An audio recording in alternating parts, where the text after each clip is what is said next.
नागपूर महानगरपालिका निवडणुकीकडे अवघ्या महाराष्ट्राचं आणि देशाचंही लक्ष लागून असणार आहे। यासाठी की देशात भाजप सत्तेत आहे, महाराष्ट्रातही भाजप सत्तेत सर्वात मोठा पक्ष आहे। त्या भाजपची मातृसंस्था असलेल्या राष्ट्रीय स्वयंसेवक संघाचं मुख्यालय नागपुरात आहे। त्यामुळे नागपूर महानगरपालिका जिंकणं ही प्रतिष्ठेची लढत असणार आहे भाजपसाठी।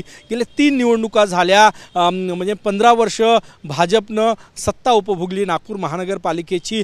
त्यामुळे अँटी इन्कम्बन्सीचा जो चॅप्टर आहे तो स्वाभाविक या निवडणुकीत भाजपला सामना करावा लागणार आहे, उत्तरं द्यावी लागणार आहे लोकांच्या प्रश्नांची। परंतु सगळ्यात महत्त्वाची आणि जमेची बाजू हे केंद्रीय मंत्री नितीन गडकरी यांचं नागपूर शहर आहे। त्यासोबतच महाराष्ट्राचे मुख्यमंत्री देवेंद्र फडणवीस आणि महसूल मंत्री चंद्रशेखर बावनकुळे यांचं हे शहर आहे। त्यामुळे भाजपला मुख्यमंत्र्यांचं शहर आणि मुख्यमंत्री महाराष्ट्राचे मुख्यमंत्री नागपुरातून जातात, त्यामुळे निधी आणला जाईल। यामुळे भाजपसाठी ती जमेची बाजू आहे। दुसरं महत्त्वाचं म्हणजे 2014 ते 19 महाराष्ट्राचे मुख्यमंत्री असताना देवेंद्र फडणवीस यांनी बराचसा निधी नागपुरात आणला, विकास कामं केली। मग मेट्रो असो, एम्स असो, त्याचाही फायदा, सिमेंटचे रस्ते असो, त्याचा फायदा भाजपला होईल। दुसरं आपण जर पक्षीय बलाबल बघितलं, कारण की गेले 7 वर्ष तर नागपूर महानगरपालिकेमध्ये प्रशासक राज आहे आणि त्यापूर्वी जी भाजपची सत्ता होती त्या काळात झालेल्या कामावरही जनता विचारणार आहे। नागपूर महानगरपालिकेच्या आकड्यांवर जर आपण नजर टाकली तर नागपूर महानगरपालिकेत एकूण 151 नगरसेवक आहे आणि सगळ्यात महत्त्वाचं म्हणजे 138 प्रभाग आहे। म्हणजे 37 प्रभागात प्रत्येक प्रभागात 4 नगरसेवक असणार आहे आणि जो एक प्रभाग आहे त्यात 3 नगरसेवक असणार आहे। 4ची प्रभाग पद्धती आहे ते समजून घेणं जास्त महत्त्वाचं असणार आहे। 4ची प्रभाग पद्धती म्हणजे मतदारांचे म्हणजे जे क्षेत्र आहे मतदारसंघाचं ते जास्त व्यापलेलं असेल। म्हणजे जवळपास विधानसभा मतदारसंघाच्या आसपास क्षेत्र असेल, म्हणजे जास्तीत जास्त लोकांची संख्या, मतदारांची संख्या असेल आणि त्यामुळेच या निवडणुकीमध्ये कुठेतरी भाजपला झुकतं माप मिळेल, कारण की एका मतदाराला 4 नगरसेवकांना मतदान करायचं आहे। आणि असं म्हटलं जातं कारण की ही दुसरी वेळ आहे। 2012 जेव्हा महानगरपालिका निवडणूक झाली तेव्हाही 4ची प्रभाग पद्धती होती, तेव्हाही भाजपला भरभरून यश जे आहे ते मिळालं होतं। म्हणजे गेल्या निवडणुकीत भाजपला जे यश मिळालं होतं ते खूप मोठं होतं। 108 नगरसेवक 151 पैकी भाजपचे निवडून आले होते। तर दुसऱ्या क्रमांकावर काँग्रेस हा पक्ष होता आणि काँग्रेसला 29 जागा मिळाल्या होत्या आणि तिसऱ्या क्रमांकावर BSP चे 10 नगरसेवक होते।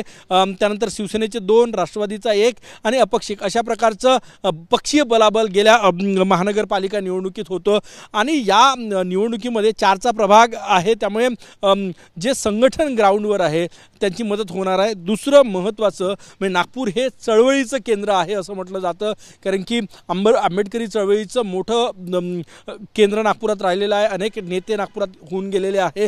त्यामुळे गेल्या निवडणुकीत बसपाला हत्तीवर जे मतं मिळाले हे त्याचंच प्रतीक होतं असं म्हणायला हरकत नाही।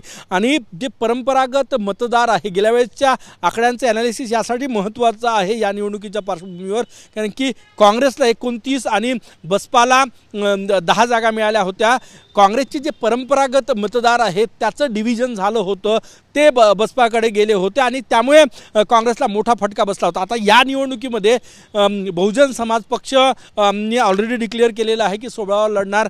ते किती मतं घेतात, त्यांचे किती नगरसेवक निवडून येतात यावर काँग्रेसचं यश अवलंबून असणार आहे। दुसरं महत्त्वाचं, कारण की महाविकास आघाडी आणि महायुती अशी असली तरीही नागपुरात थेट लढत जी आहे ती भाजप वर्सेस काँग्रेस अशीच होणार आहे आणि तशीच होत आलेली आहे। इतर जे मित्रपक्ष आहे त्यांची फारशी ताकद जी आहे ती दिसून आलेली नाही। आता यावेळेचं जे गणित आहे, यावेळेस भाजप संपूर्ण जे निवडणूक आहे ती विकासाच्या मुद्द्यावर लढणार आहे आणि जी काही अँटी इन्कम्बन्सी दिसते, जी नाराजी दिसते, म्हणजे कुठे सिमेंट त्यामुळे लोकांच्या घरामध्ये पाणी गेलेलं आहे, पाण्याचा प्रश्न आहे, ती सगळी अँटी इन्कम्बन्सी प्रशासक जे नागपूर महानगरपालिकेवर गेल्या काही वर्षांपासून आहे त्यांच्यावर ढकलण्याचा प्रयत्न भाजपकडनं केला जाईल आणि कुठेतरी त्यात ते यशस्वी होईल, कारण की संघटन बांधणी जी आहे ती भाजपची मोठी आहे। विधानसभा निवडणुकीचा विचार केला की नागपूर महानगरपालिका क्षेत्रामध्ये आपण बघितलं तर 6 विधानसभा मतदारसंघ आहेत, त्यापैकी 2 काँग्रेसकडे आहे, उत्तर नागपूर आणि पश्चिम नागपूर। उरलेले 4 मतदारसंघ जे आहे ते विधानसभा निवडणुकीचे ते भाजपकडे आहे। त्यामुळे विधानसभा निवडणुकीत मिळालेलं यश आणि आता 4चा प्रभाग, भाजपची संघटन बांधणी आणि सगळ्यात महत्त्वाचा जो मुद्दा आहे तो म्हणजे राष्ट्रीय स्वयंसेवक संघाचे स्वयंसेवक आहे त्यांचं मोठं नेटवर्क नागपुरात आहे आणि अप्रत्यक्ष असो प्रत्यक्ष असो संघाचे स्वयंसेवक भाजपसाठी काम करतात, मैदानात उतरतात। सगळ्यात महत्त्वाचं म्हणजे 100% मतदान व्हावं, मतदानाचा टक्का जो वाढावा यासाठी ते मतदानात उतरतात। आपण लोकसभेचा विचार केला असेल, लोकसभेमध्ये मोठा फटका बसला होता पूर्व विदर्भामध्ये अवघ्या महाराष्ट्रातच, परंतु विधानसभेत नागपुरात विचार केला तर मतदानाचा टक्का वाढवण्यासाठी स्वयंसेवकांनी मोठं काम केलं होतं संघाच्या आणि त्यामुळेच आगामी महानगरपालिका निवडणुकीमध्ये भाजपला सगळ्यात मोठी मदत जी आहे ती संघ स्वयंसेवकांची होणार आहे। त्यामुळे सर्वांगीण जर नागपूर महानगरपालिकेचा विचार केला तर एकूणच ही निवडणूक जी आहे ती चुरशीची ठरणार। 3 वेळची भाजपची सत्ता आणि यावेळेस आता निवडणुकीत पुन्हा भाजप आणि त्याच्या विरोधात थेट काँग्रेस, भाजप आणि काँग्रेसमध्ये थेट लढत। सगळ्यात महत्त्वाचं मतदार नेमका काय विचार करणार, 3 वेळची सत्ता अँटी इन्कम्बन्सीचा फटका बसणार की लोक विधानसभेतलं जे यश आहे मुख्यमंत्र्यांचं शहर म्हणून, केंद्रीय मंत्री नितीन गडकरींचं शहर म्हणून, चंद्रशेखर बावनकुळे जे महसूल मंत्री आहे, नेते आहे, प्रदेशाध्यक्ष आहे, त्यांचं शहर म्हणून त्यांनी जो विकास घडवून आणला नागपुरात, कारण की नागपुरात ओव्हरब्रिजची संख्या मोठी आहे, सिमेंटच्या रस्त्यांचं जाळं विणलं गेलेलं आहे आणि मोठा निधी नागपूर महानगरपालिकेत मिळतो आहे। त्या भरोशावर भाजपचे कार्यकर्ते जे आहे ते निवडणूक लढणार आहे। त्यामुळे आता संपूर्ण याउलट काँग्रेसकडनंही संपूर्ण जोर जो आहे तो नागपुरात निवडणूक जिंकण्यासाठी लावला जाणार आहे आणि आतापासूनच काँग्रेसनं त्या पद्धतीचं वातावरण निर्मिती करायला सुरुवात केलेली आहे। मी परत एकदा सांगतो की नागपूर कारण की महाराष्ट्रात मुंबई असो, नाशिक असो, पुणे असो, संभाजीनगर असो, या छत्रपती संभाजीनगर या सगळ्या महानगरपालिकांची निवडणूक होणार आहे, परंतु मुंबईनंतर सर्वाधिक लक्ष मुख्यमंत्र्यांचं शहर असलेल्या नागपूर महानगरपालिका निवडणुकीकडे असणार आहे। त्यामुळे भाजपचे कार्यकर्ते कामाला लागलेले आहेत, जोमाने कामाला लागलेले आहे। म्हणजे सर्वेची प्रक्रिया भाजप राबवली जाणार आहे। गेल्या वेळेचे जे 108 नगरसेवक होते त्यातल्या जवळपास 30 ते 40% नगरसेवकांना अक्षरशः नारळ दिलं जाणार आहे, म्हणजे तिकीट त्यांची कापली जाणार आहे। सर्वे करून गेल्या म्हणजे कोरोनाच्या काळामध्ये जे नगरसेवक ॲक्टिव्ह होते काँग्रेसकडे तसंच केलं जाणार आहे आणि कोरोनाच्या काळात ज्यांनी आपले कार्यालय सुरू ठेवले, लोकांची मदत केली, लोकांच्या संपर्कात नगरसेवक, कारण की प्रशासक राज आहे, अशा काळातही लोकांच्या मदतीसाठी धावून आले, अशा लोकांना प्राधान्य दिलं जाणार आहे। नवीन फळी, तरुणांची फळी निर्माण करण्याचा प्रयत्न भाजपच्या थिंक टँककडनं केला जाणार आहे, तशी माहिती मिळते।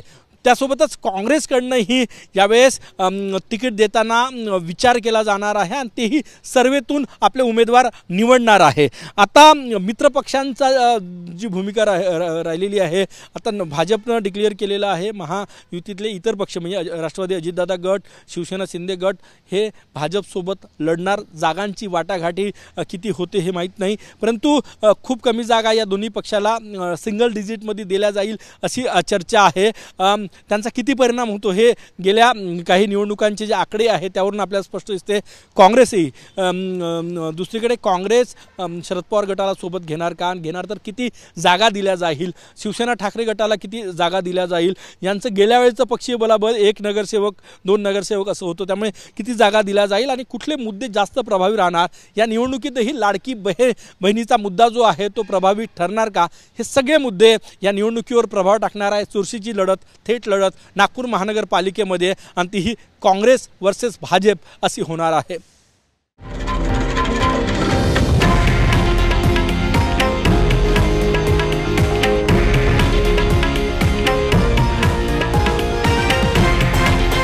हे आहे देशातील नंबर 1 न्यूज नेटवर्क आणि आपण पाहत आहात TV9 मराठी, एकमेव।